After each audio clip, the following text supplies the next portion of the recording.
Good afternoon, Redwood class. I'm back with another story for you today. So today's story is called How to Catch a Star, and this is by Oliver Jeffers.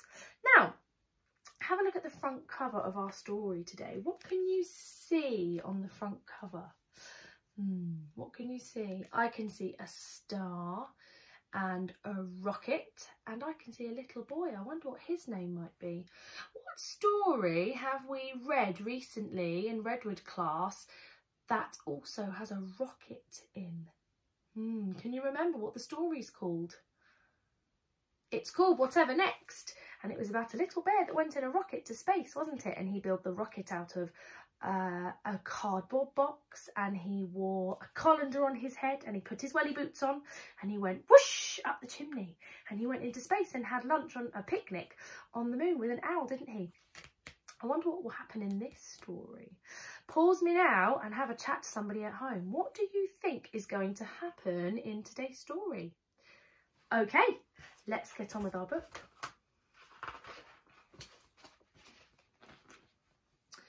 Once there was a boy, and the boy loved stars very much. And look, there's the stars, lots of stars in the sky. How many can we see? Let's count together. 1, 2, 3, 4, 5, 6, 7 stars. Wow. Every night the boy watched the stars from his window and wished he could have one of his very own. What would you do if you had a star of your very own? I wonder what you'd do with it. I think I'd put mine in a safe place. Keep it safe so nobody could find it. He dreamed of how his star might be his friend. They would play hide and go seek and take long walks together. The boy decided he would try to catch a star. He thought that getting up early in the morning would be best, because then the star would be tired from being up in the sky all night. So look, he's setting his alarm, ready to wake him up in the morning. So the next day he set out at sunrise, but he could not see a star anywhere. He sat down and waited for one to appear. Oh, I wonder why he can't see the stars when it's daytime. I wonder if you know. Why can't we see the stars when it's daytime? If you're not sure, maybe you could ask somebody at home and you could go and investigate the answer. He waited, and he waited, and he ate lunch. And he waited. And after dinner, he waited some more. Finally, just before the sun was about to go away, he saw a star.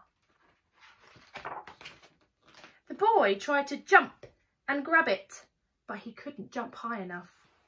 So very carefully he climbed to the top of the tallest tree he could find, but the star was still way out of reach. He thought he might lasso the star with the lifebelt from his father's boat, but it was much too heavy for him to carry.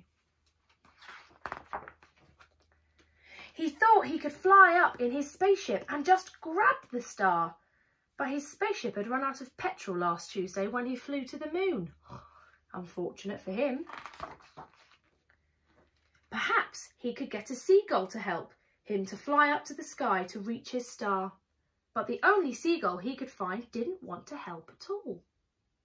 How might you plan to catch a star and find it in the sky if you could? What might you do? He's already tried to go up in his spaceship, or lasso it with a life belt, or what was another way that he used?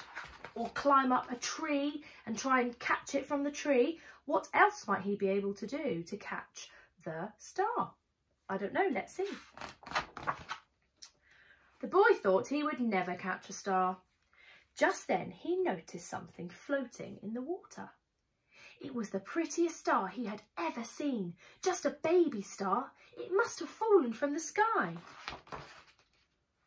He tried to fish the star out with his hands, but he couldn't reach it.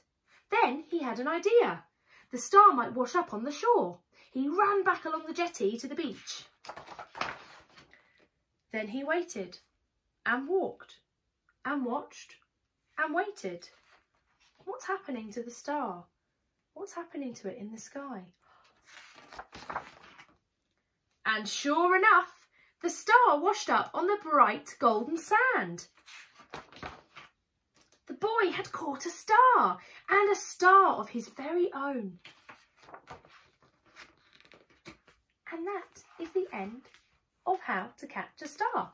I wonder if you could come up with your own way of how you might catch a star if you were the little boy in the story, and see how many different creative ways you can think of. See you next time.